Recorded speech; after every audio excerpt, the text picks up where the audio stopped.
At our age, most of us have made a quiet deal with our own bodies. We skip water before bed, and in exchange, we hope to sleep through the night undisturbed. No bathroom trips. No broken sleep. It sounds like a fair trade. And for a long time, I believed it was. But lately, I've started to doubt it. The truth is, the body doesn't care about our deals. It follows its own quiet logic. Even in the deepest rest, your body keeps losing water, through breath, through skin. Over hours, that loss builds up. In a younger person, it's barely a flicker. But for us, it's different. When we run low on fluids overnight, the blood thickens just a little, and the heart has to work harder to push it through. I'm not trying to frighten you. This isn't sudden, it's gradual. But those early morning episodes that frighten families, the ones that seem to come from nowhere, they are often not random. Behind them, hours of no water may have quietly added an extra load on the heart and vessels. So the question I keep turning over is not simply should I drink or not. The real question is whether we're swapping a small comfort, no bathroom visits, for a much larger hidden cost. I look at it now and think that trade no longer feels fair to me. Now I can almost hear someone saying, "Fine, then I'll keep a big glass of cold water by the bed.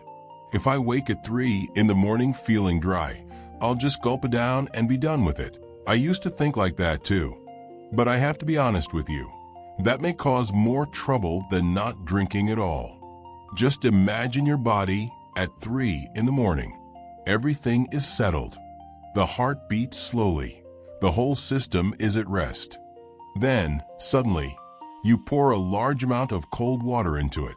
To a resting body, that's a shock. The heart may race. The blood vessels, which were calm, now have to handle a sudden surge of fluid. Sleep, already fragile at our age, is washed away in an instant. And then the kidneys, startled by the load, start working hard to get rid of it. The result? Just when you hope to slip back into sleep, you're getting up again. That big gulp, meant to soothe, ends up disturbing your night twice. It makes me wince just thinking about it. In many of our homes, you might have noticed a different habit. Older folks often keep water by the bed, but it's not a big glass.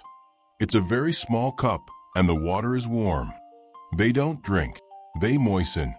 They take a tiny sip, hold it in the mouth for a moment, and let it slide down gently. There's no magic in it, just an old understanding of rhythm. An aging body handles everything more gently. Food, movement, and yes, even water. A rush of cold water feels like an alarm. A small sip of warm water feels like reassurance. It's not about filling a tank. It's about keeping the riverbed just damp enough so nothing seizes up. I've come to trust this way. My wife and I both keep a small cup by the bedside now. If you want to try this tonight, it's simple. About half an hour before bed, stop any big drinking. Prepare a small cup of warm water. I mean a cup not much bigger than an espresso cup, just enough for 2 small mouthfuls. That's all you need. If your mouth feels dry right before sleep, take that small cup. 1 sip, slowly. Let it go down. Wait a moment. Maybe 1 more. Don't throw it back like you're quenching a big thirst. Just moisten. And this is important. Place that small cup right on your bedside table, where your hand naturally lands. If you wake at 3 in the morning with that dry, sandy feeling, don't stumble to the kitchen for cold water in the dark. Reach for your small warm cup. 1 sip, just enough to wet the throat. Feel that tiny relief, and then close your eyes again. You're not waking the body up, you're just quieting the thirst signal. This gentle habit might help you avoid that sudden, heart-pounding wake-up. And it might mean 1 less trip to the bathroom. But I need to be very clear here. This isn't for everyone. If you're living with heart failure, advanced kidney disease, or any condition where your doctor has set a strict daily fluid limit, you must follow that medical advice exactly. The small cup is not for you. If you're unsure, the best person to ask is your doctor or pharmacist. Please don't change anything without that conversation. I'm just sharing what works for many of us. It's not a prescription.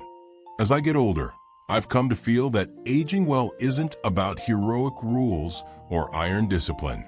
It's more like learning to make tiny adjustments to a very old, very fine clock. You can't force the gears. You can only give them a gentle nudge so they keep turning smoothly. That small sip of warm water before sleep is one of those gentle nudges. In the quiet of the night, it says, slower now, steadier now, rest well. And I think that's a message our bodies understand.